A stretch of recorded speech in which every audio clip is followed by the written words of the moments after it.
ராஜபக்சர்களின் ஊழல் பட்டியலை ஆதாரத்துடன் வெளியிட்ட சந்திரிகா. நீண்ட நாட்களுக்கு பிறகு வெளியில் வந்த பிள்ளையான் நீதிமன்றம் பிறப்பித்துள்ள அதிரடி உத்தரவு. உயிர்த்த ஞாயிறு தாக்குதல் தொடர்பில் ரவி செனவிரத்தின் மீது மீண்டும் பகிரங்க குற்றச்சாட்டு. ஸ்ரேசாலிவுக்கு திடீரென ஏற்பட்ட மாரடைப்பு அடுத்த சில நாட்களில் வெளியாகவுள்ள புதிய மருத்துவ அறிக்கை. நீதிமன்ற வளாகத்தில் அனுரவை பற்றி பிள்ளையான் வெளியிட்ட பகிரங்க அறிவிப்பு. மணிநேர மரண போராட்டம் இடிபாடுகளுக்குள் நிகழ்ந்த மிரள வைக்கும் அதிசயம்.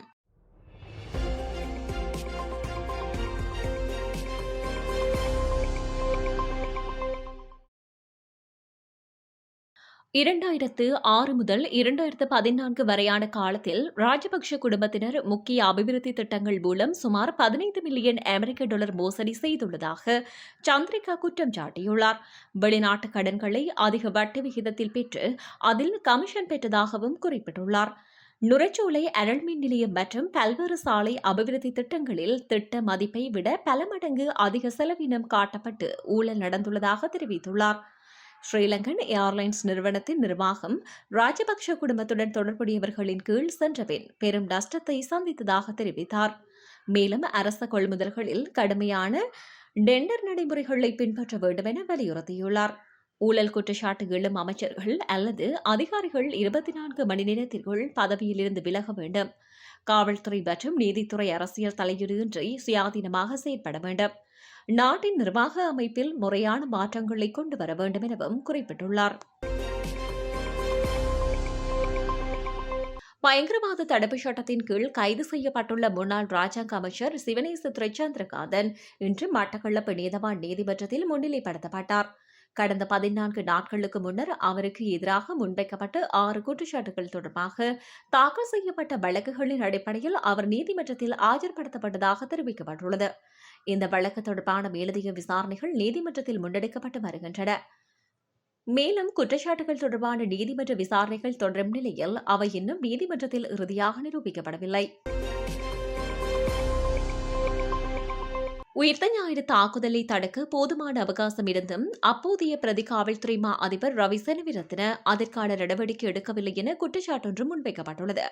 கேகாலை மாவட்டத்துக்கு பொறுப்பாக இருந்த ஓய்வு பெற்ற பிரதி காவல்துறை மா அதிபர் பாலித ஸ்ரீவர்த்தன குறித்த குற்றச்சாட்டை முன்வைத்துள்ளார்.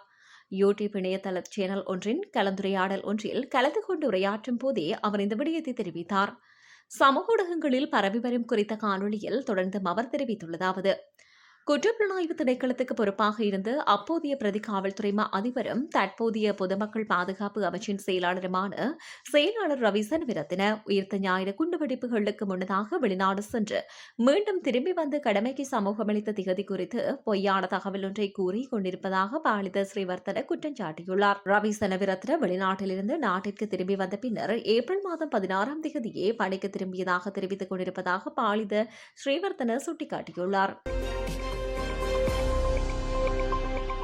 கொழும்பு தேசிய வைத்தியசாலையில் சிகிச்சை பெற்று வரும் அரசு புலனாய்வு பிரிவின் முன்னாள் பிரதானி ஸ்ரேசாலிவின் உடல்நிலை குறித்து மருத்துவ பரிசோதனைகள் தற்போது நடைபெற்று வருவதாக கொழும்பு தேசிய வைத்தியசாலை தெரிவித்தது.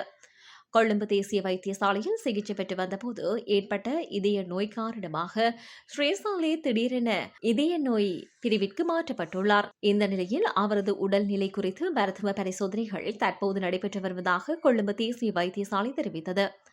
தொடர்புடைய அனைத்து பரிசோதனைகளும் முடிக்கப்பட்டு அடுத்த சில நாட்களில் சுகாதார அமைச்சகத்தின் செயலாளரிடம் அறிக்கை சமர்ப்பிக்கப்படும் என தெரிவிக்கப்பட்டுள்ளது. ஈஸ்டர் தாக்குதல் தொடர்பாக குற்றப்புலனாய்வு திணைக்களத்தால் தடுப்பு காவலில் வைத்து விசாரிக்கப்பட்டு வந்தபோது ஏற்பட்ட உடல்நலக் குறைவு காரணமாக ஸ்ரேசாலே ஜூன் மாதம் 7ஆம் தேதி கொழும்பு தேசிய வைத்தியசாலையில் சேர்க்கப்பட்டார். மருத்துவர்கள் நடவடிக்கை அங்கு சிகிச்சை பெற்று வந்தபோது 27ஆம் தேதி அவருக்கு மாரடைப்பு ஏற்பட்டது. அதன்படி ஸ்ரேசாலிவை உடனடியாக கொழும்பு தேசிய வைத்தியசாலையில் இருதய நோய் பிரிவுக்கு மாற்றுவதற்கு மருத்துவர்கள் நடவடிக்கை எடுத்திருந்தமை குறிப்பிடத்தக்கது.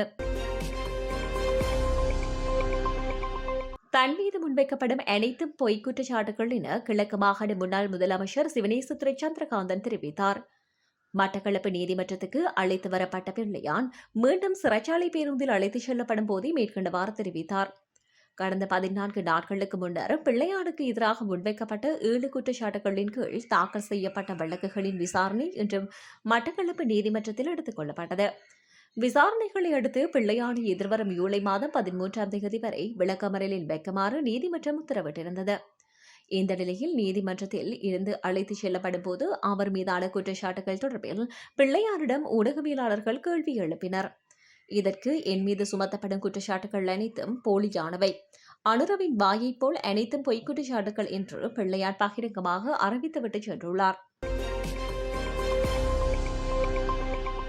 வெனிசுவேலாவில் கடந்த புதன்கிழமை இரவு ஏற்பட்ட 2 கடுமையான நில அதிர்வுகளுக்கு பின்னர் தற்போது வரை 500க்கும் மேற்பட்ட நில அதிர்வுகள் பதிவாகியுள்ளதாக ஐக்கிய நாடுகள் சபையின் மனிதாபிமான ஒருங்கிணைப்பாளர் கியான்லுகா ராம்போலோ டெல் டிரென்ட்ரோ தெரிவித்துள்ளார்.